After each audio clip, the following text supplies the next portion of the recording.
Hey guys, so one thing I was thinking about today, and not just today, I think about this a lot, is how meek people who really believe in Jesus Christ are mocked a lot. And I have so many stories and experiences of that, and one of the first that comes off the top of my head is being in the car with my nieces who are only 4 years younger than me, so we're almost the same age. And one of them was driving and she started just blasting, I mean, almost as loud as the radio could go, this song. And I don't know what the song was, but I just know it had a lot of profanity. I don't think it was a mainstream song. I think it was like underground hip hop or rap, and it was just explicit about intimacy, and I can't really say a lot on here, as y'all know. There's just so much censorship nowadays, but it was just, and it's not even something I really want to repeat, if I'm being quite honest, but it was just about a guy and a girl doing XYZ, and I was with her, and then I was with her. It's always like I effed your B, and then I was with her sister, and then I was with the whole family reunion, and it's just absurd. I mean, you almost want to laugh at how absurd it was, but my nieces were just blasting this music, and they both looked at me and just started laughing and laughing, and they knew I was uncomfortable, and they knew that I didn't like it, and they knew that I don't even listen to that kind of music. In fact, I stopped listening to a lot of the music that I actually used to really like, which was rock music and indie and alternative, and I still listen to it sometimes, but there's a lot I don't listen to anymore. Like, for instance, I used to really like Soundgarden and Pearl Jam and Nirvana, and the more I learned about those bands and their lyrics and what they're actually talking about, it makes so much sense as to why I felt so depressed when I was listening to a lot of that music, and imagine how they felt when they wrote it. And also I saw a video and some posts online where they were all talking about how that music is quite literally written from the perspective of Lucifer or Satan, because of just listen to it. One example they used was the song Black by Pearl Jam, where it talks about just feeling this darkness even though you're watching children laugh, and just it's meant to be a love song, but it's really just about, like, almost, I just can't even explain it. That's not even the best example I can think of right now. Actually, the best example I could probably think of is Black Hole Sun by Soundgarden, and I've been like privileged to see them live before Chris Cornell passed away, and I actually had seen him sing that live, and I used to really like that song. I used to sing that song at karaoke night, and I used to listen to the live version just over and over again, and I didn't even realize that he's literally calling for the world to end in this like eschatological biblical way, and it's super demonic. And when you put that stuff in your mind and you put that stuff in your subconscious, it's no wonder why so many people that listen to this music are just completely and utterly depressed, and then they just keep playing it on repeat, and it just becomes this cycle and this circle of, okay, this person feels depressed, so they play the song again, and then it's like to commiserate with the song, and then they feel worse, and then they keep listening to this music hoping it's going to fill the void, and it never does, because the only thing that truly fills the void in this life is God. Everybody seems to have this sort of God-shaped hole in their heart, as they say, until you find Jesus, and then your life is transformed and changed, and you start to hate your own sin, and you start to want to transcend and evolve past carnality, and have such a sense of self-discipline that you resist a lot of temptation. But of course none of us are perfect, and we still struggle with sin. It doesn't matter how Christian you are, if there is even such a thing as being level 1 or 2 or 3 or whatever, level 100 Christian, you're still going to struggle with a lot of things. But I think being on the narrow path means you're just really not going to fit in, because you're not into all of that worldly stuff. And then even when you do participate in worldly things once in a while, like watching a movie or watching a TV show or listening to a song, when you become truly awakened and you get that, like, for me, I've always been a very curious person that wants to know the truth, and I was always really into like mysteries and trying to solve mysteries of real life. And when I was about 15 is when I started to really realize by watching YouTube videos that everything was fake and everything was a big lie, and 7-Eleven was fake, and it was a part-time job, you know what I'm saying? And just everything. They pick the presidents probably before they're even born. They figure out what bloodline they're going to select from, and it's very, very deep. And I've known this stuff for a very long time. And so that being said, but I didn't finally become like a true Christian until like a few years ago. And then it's like all the puzzle pieces fit together, because then it's like, okay, I realized how corrupt everything was, and I learned more and more about the occult and secret societies. But then I also learned the solution to all of that is Jesus Christ. Absolutely. He is the way out of this world. He is the way through the narrow gate. He takes us through the narrow gate, and he saves us and gives us salvation. And I'm no preacher. I'm just telling you from my perspective. Please don't quote me on this, but that's just how I feel. I feel like you can know all you want to know about all the secrets in the world, but unless you have God, you really have nothing. And it's honestly worse to know everything without God, because then you just end up feeling hopeless, and you end up feeling a sense of despair, which is what I felt. Because when I was younger and I thought I was awake, and I wasn't truly awake, I knew so much about the Illuminati and all of these things, but I also questioned religion, and I thought at the time that religion was actually the culprit of why everything was the way it was, and that it was just a tool to control and enslave humanity further. But I truly don't think that when it comes to Christianity. I think maybe the other religions are deceived into worshiping fallen angels, like Hinduism, I'm sorry to say, but you look at the gods they worship, those are absolutely fallen angels, and people get very mad when you bring that up, and they're like, oh, you can't say that. What about cultural relativism, bro? No, dude, cultural relativism is part of the system where they just want you to be okay with everything, even though everything is messed up and wrong, and they just want to pacify you. So don't fall for that. But yeah, that being said, what I was going to say earlier was that once you understand all of this, you really don't watch the media in the same way as other people. I was just watching the movie Maze Runner tonight. It's free on YouTube right now if you go to like the free movie section, and I thought it was interesting. It reminded me of Hunger Games a little bit, and it also reminded me a little bit of Labyrinth. It was just kind of a mix of these different ideas put together. But about an hour and 25 minutes in, it reveals like the whole mystery of the movie becomes unraveled, and it's a very Gnostic movie. So spoiler alert, it's a very Gnostic film, because they call them the creators, and they're like up above, and then they send these people down into the simulation world, and the main character is Thomas.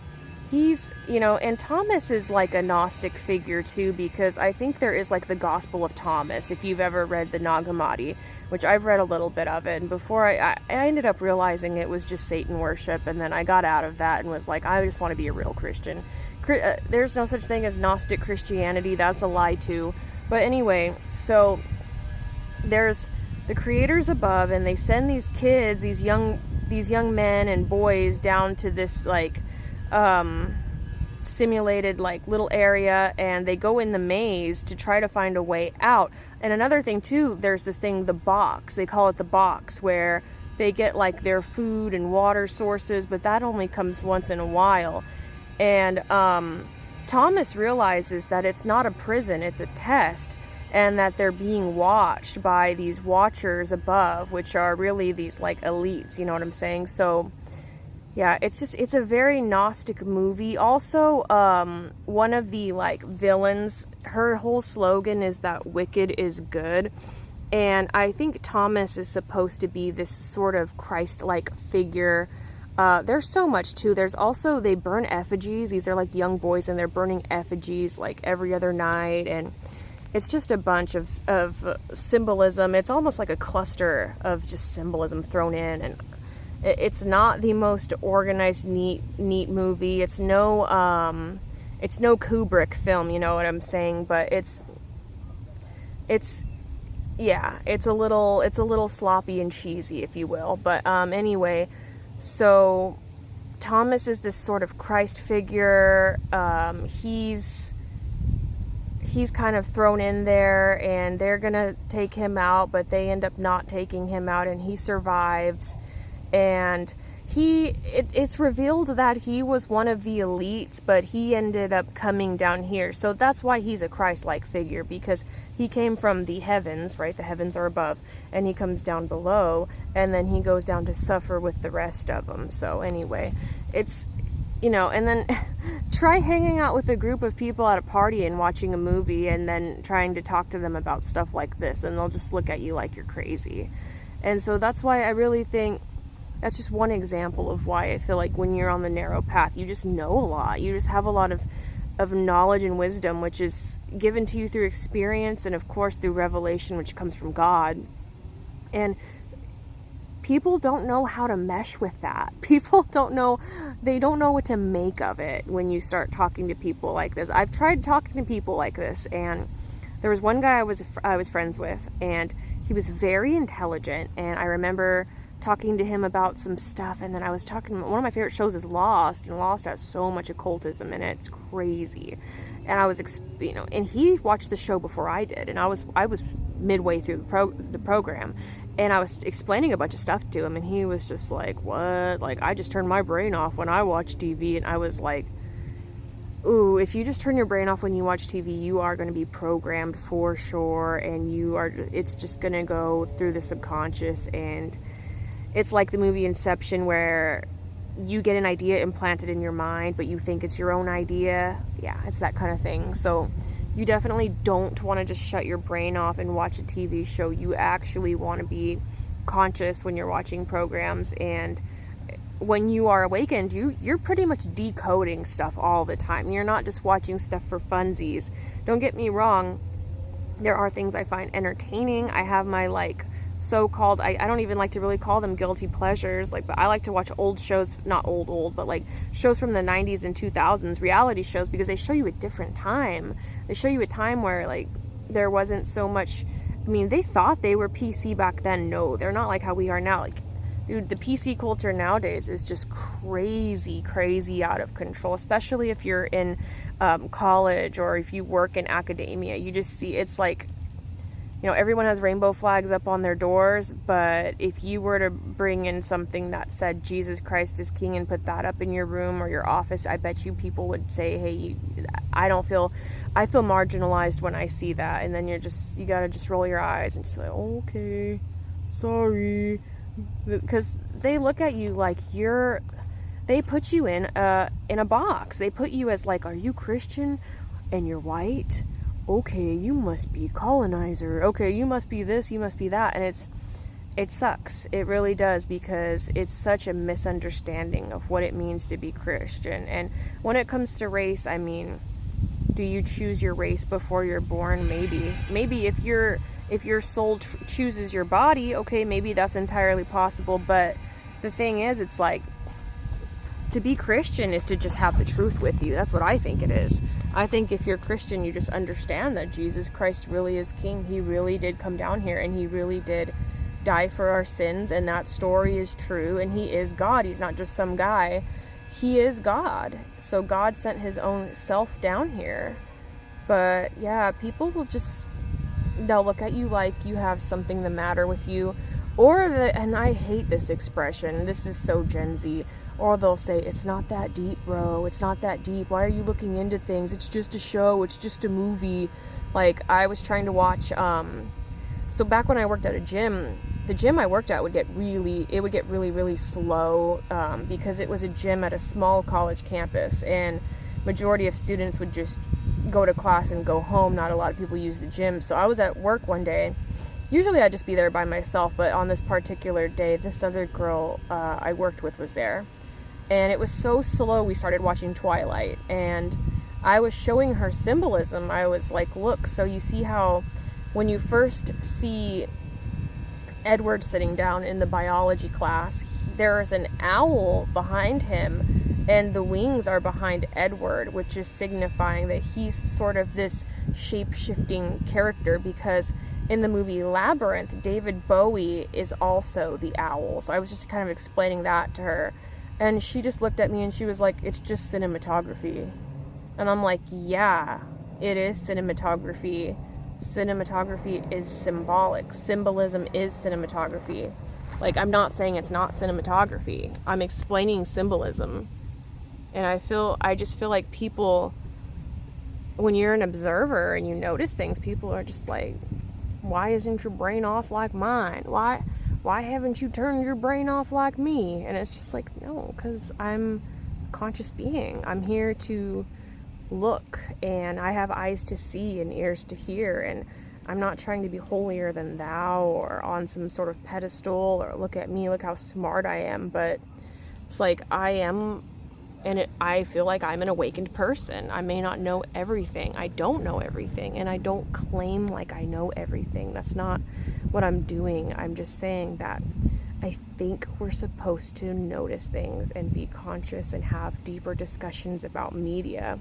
And this is just one minor example of just feeling like I don't fit in. It's just feeling like I see the world in such a different way than other people see it, because I study symbolism. And so I don't just see things as coincidences. I see everything as being intertwined and interlinked. And I see media as mostly allegorical. I mean, how can you write a story without it being allegorical? Even if you write a story and you're not even trying to make it allegorical, it's going to inherently have some sort of symbolism in it, because it's coming from your subconscious mind. And so when you're writing a story, everything you're writing is based off of your own life, whether or not you know that or not. Because think about it, it's like the movie The Wizard of Oz.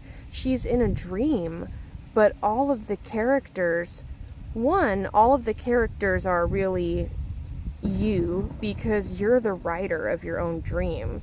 So you're kind of giving them all the dialogue really comes from you, is what I'm trying to say. But the characters also come from archetypes that you've observed in your own life. So if you've ever noticed that, everyone notices this, but the Wicked Witch is really the neighbor woman in the beginning of the movie, and she's afraid of the woman, which is why she's seen as the witch. And she feels like Dorothy feels like she's lacking. She feels like she is cowardly. So that's something she's insecure about, which is why at the end, all of the characters end up getting diplomas. My dog is scared because there's fireworks going on right now. And we're outside just kind of hanging out after sunset, after dark, just chilling. But so what was I gonna say? Oh yeah, she is afraid, and in her subconscious mind, she doesn't want to be afraid anymore. So she gets this diploma from the man behind the curtain, and he's the Wizard of Oz. And then, but he tells her, he tells all the characters, you already had courage, you already had this, you already had that, and it's supposed to signify the things we feel like we're lacking are within us, and we can change it at any time. But yeah, when you write a story, it's always going to be symbolic, because everything you're writing from comes from things you've observed. So even if you notice that or not, if you were to sit down right now and write a short story, doesn't matter if it's a page long, 2 pages, a whole book, doesn't matter. The characters that you are writing are going to come from somewhere in your own life, and there's going to be this sort of symbolic allegory to it, no matter what. I don't think you can not write an allegory, and I think life is kind of like that too, because we see the same symbols reoccurring throughout our own lives. I can attest to this. I see crows everywhere. I see crows every day, almost every day. And I love crows. I think they're beautiful. And I think that they symbolize something in my life. Otherwise, why would God show me crows every single day? Why would I notice that? I ask other people all the time. I go, do you see the crows around this area, in this neighborhood? They go, no, I don't even notice them. I'm like, what? There's crows. I even started feeding the crows. I'm like, I love them. They're beautiful. I want to make friends with them, but they got scared and they flew away. But yeah, like that would be an allegorical example in my own life. Yeah, but you try to explain, and back where I was talking about this whole thing is about being meek and going down the narrow gate. And this is it's like so tangential, but yeah, you just feel, when you see the world differently than other people, you do feel lonely. There is a big sense of loneliness, because it's like, where are the other people that think about things like me? I know they're on YouTube, but why don't I meet them that much in real life? Why are they so far away? Like, I've met some of them online, like, especially with relationships. Like, I really want a husband who thinks on the same level as I think. Even I would love for him to even think on a higher level than me, so he can teach me a lot. But when I meet men that I feel are on that level, they tend to live far away from me, and then it ends up becoming a long distance friendship, and unfortunately it doesn't ever really lead to like an actual relationship. So that's just where I'm at. That's just my little moment of being vulnerable and honest, is being on the narrow path and just thinking about things differently. It does make you feel lonely. It makes you feel like you stand out. I know at work, I can read the room and tell when people are really tired and exhausted and don't want to joke around. And so I don't like go to work and be boisterous or obnoxious and go, whoa, like, a Jim Carrey, Robin Williams type of slapstick. I don't do that, but like, I'll just make little jokes here and there, or I'll just like comment on somebody's, I'll just, I don't want to give the exact example in case anyone ever comes across this video, but like, let's say if I see a coworker and they're wearing a shirt and the shirt says like Superman on it or something, I'll say, oh, what's up, Superman? Oh, here's your paper I found on the desk. And then they just kind of look at me like that fluoride stare, you know what I'm saying? And I'm just like, oh man, and it really got to me recently. It really did. I just felt so sensitive. I felt so sensitive about it, and it's probably not even a big deal, right, to other people, but I felt so sensitive the other day. I just felt like, gosh, I'm really trying to make friends, and like I really want friends. Like, I do feel a sense of loneliness at times, and a sense like I really want to feel like I belong, and I really want to feel like I fit in, and I think it's normal. I think it's very human, but it's tough when you feel like you just stand out. And yeah, I am usually that person that's bubbly, that smiles at work and says hi and tells people have a good day on my way out. And not everyone is like that. A lot of the times people do say hi and they say good morning, and there are some that are bubbly at work, but I just started this job with a couple of other people that we got hired on the same day, and it's a stressful job. I'm stressed too about it. It's a lot to memorize. It's a lot. Like, it really is. It's like you're just multitasking and doing. You feel like, I have coworkers who stay after hours because they're not done, and I'm like, I can't even do that. First of all, that's unpaid overtime, and also I can't. I have other obligations. I can't. But yeah, it's like, I understand they're stressed. I really do, but I'm just literally just trying to make people smile, and it does make me feel a bit lonely at times when it doesn't seem reciprocated. But yeah, this whole thing started with that story about the music in the car and me being uncomfortable, and yeah, meek people getting mocked. It is a real thing. It is a real thing. I'm sorry I went a little off topic here, but it is definitely a real thing about, meek people being mocked. And I'll give one more example too. I think that we need to stop making fun of the homeless community, and I think we need to be nicer to the homeless community. And where I just moved to this city, and it's a fairly big city. So it's a unique city because it feels like a small town in a lot of places, because there's like some rural areas, and there's also these like big industrial areas too.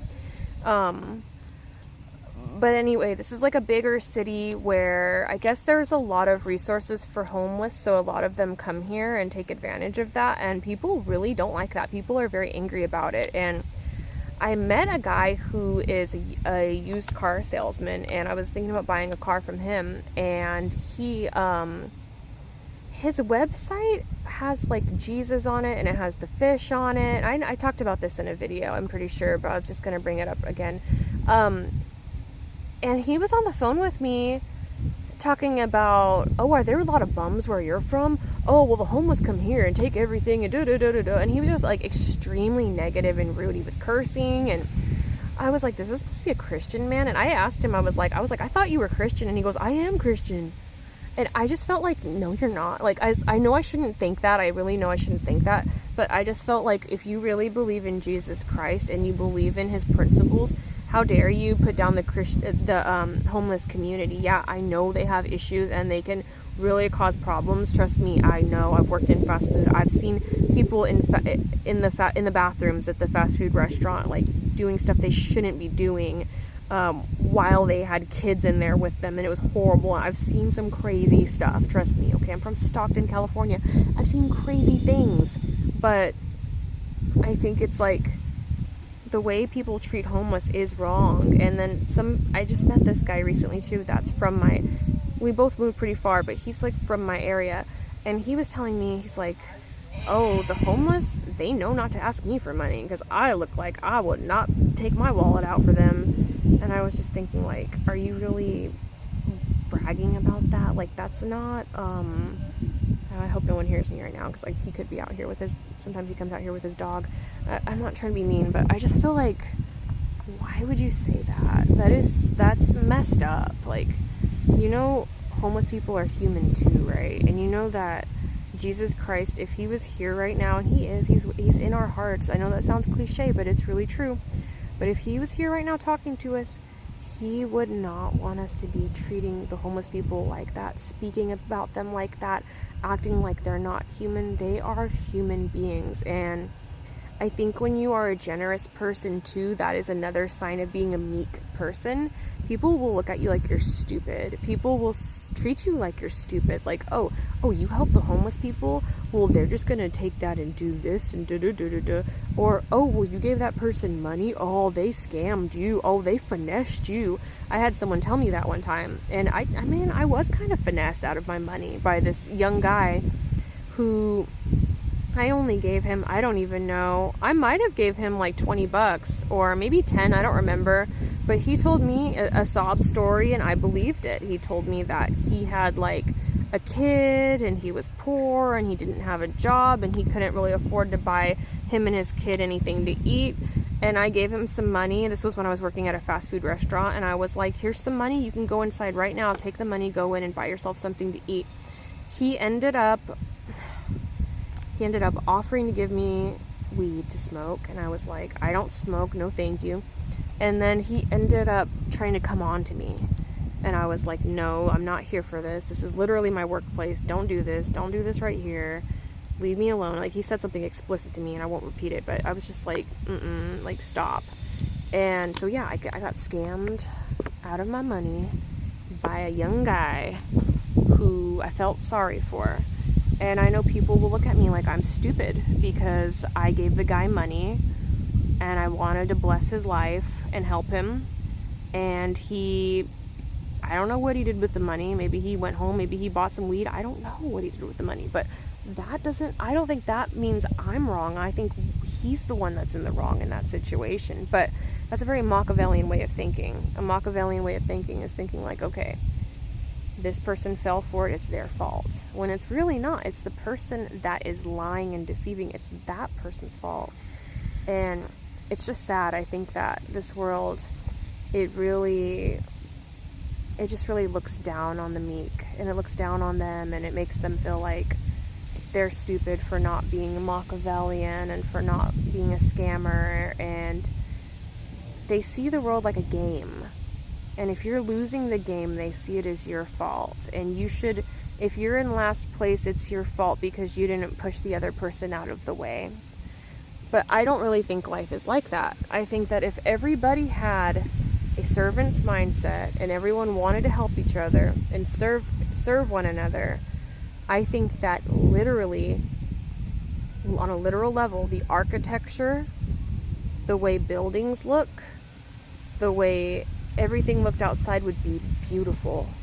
I think you would step outside and there would be beauty everywhere. There'd be fruit trees everywhere. There'd be gardens everywhere. People would be working together. Depression would be much lessened. There might still be some depression, but it would be far, far less than what it is. I think we're experiencing depression on a societal scale right now. And yeah, I just think that this world is missing Jesus Christ so much. This world is really missing him.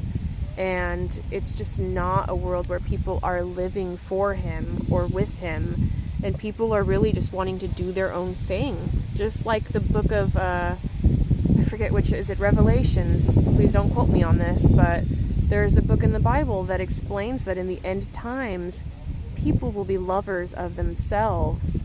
And I think people really have a love-hate relationship with themselves because people are so insecure, but they put their needs first.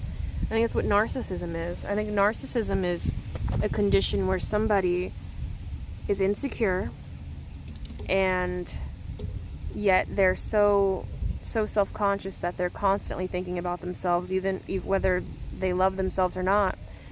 But they put their needs before they put other people's needs, and they're the types to eat first, literally and figuratively. They're the types to make sure that they get everything secured before other people. And sometimes they're like, well, I got myself secured. I'm worried about myself. You worry about you.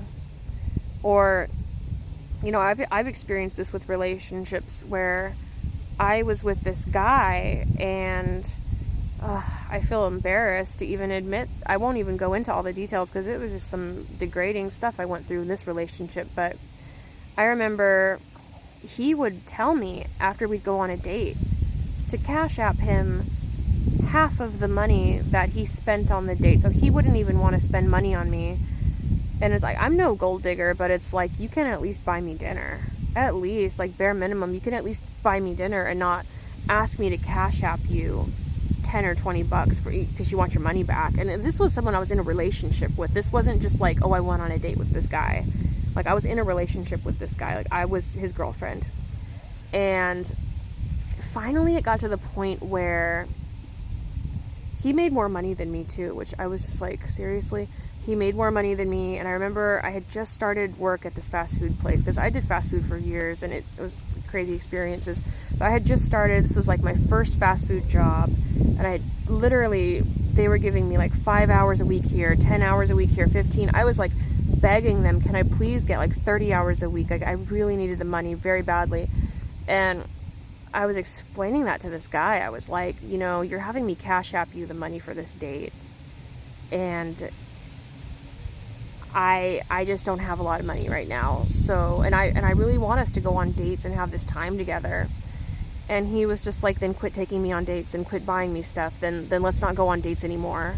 And I was just like, what? Like, then why are we in a relationship then? Like, what do you want to do? Just go sit at the park and do nothing? Or he just wanted to sit around and watch Rick and Morty is really what it was. And that's embarrassing to admit that I dated somebody like that, but it's the truth. So yeah, when people are Machiavellian, and they will take advantage of your generosity to the point that you end up telling them like, okay, I can't even afford to do this anymore. And then they're like, well, then why'd you take me? Then why'd you spend your money? Then why'd you do this? Then they blame it all on you when you're like, well, I just wanted to spend time with you. Like, I just wanted to go on a date with you. You make more money than me. Like, can't you just take me on a date? And the truth is they don't even like you. As sad as it sounds, it makes you feel pathetic and used, but the truth is they don't even like you. And that's why they treat you like that. They see you as a placeholder. And I don't even think, people will say they see you as a placeholder until they find their dream girl. I don't even think they know what they want. I think they see everyone as a placeholder. I don't even think they're thinking long term. I think they're thinking short term, and everyone is a placeholder, and everything is temporary for these people. That's what I really think. And, but yeah, I think when you're a meek person, you're more generous, you're more loving, you're more loyal, you think on a deeper level, and it really, really makes you feel like you don't fit in. I don't think we're really meant to fit into this world. I think this world is temporary, and it's all going to fade away one day. and God's going to create the new earth and the new heaven, and things are going to be beautiful beyond our imagination. And I think for now, we're just here to try to wake people up and save people and plant seeds. And no, you can't save everyone, but you can try to save some people and try to serve some people and help people as you can go. You know, you can't help everyone, but if you can just help one person, then that's good. If you can just help one here, one here and one there, or help people while you're at work or whatever, but just try to serve one another as best as you can. I am getting a phone call. I have to get off here in a minute, you guys. But that's just mainly what I wanted to say, is that you really just have to do your best and try to stave off the loneliness and just know God has you. You're with Jesus Christ. You're okay. You're not alone. And there are other people like you in this world. You're not the only person in this world that's on the narrow path, but God plants us seeds around the world. We are dispersed. We're not going to all be in the same field. We're not going to all be next to each other. God knows what He's doing. He's done this for a purpose. If you're planted, let's just say there was only 50 awakened people in America and there's one in each state, you would just have to know that's God's design. And it's not literally like that. Okay, there probably are people like you closer to you than you think, and you just have to pray and ask God, hey, please help me cross paths with people that are like-minded to me so I can have some friends and help me find my future spouse, and God really will bless you. But I think also you just need to remain having that generous heart, having that loving heart, and just don't give up, because you're doing the right thing. Even if people judge you, even if people think you're stupid because you're sweet and they take your kindness for weakness, don't give up, because God gave you that kind, loving heart for a reason. But alright, you guys, I have someone calling. I do need to answer this phone call. And yeah, peace out. God bless you and have a great night.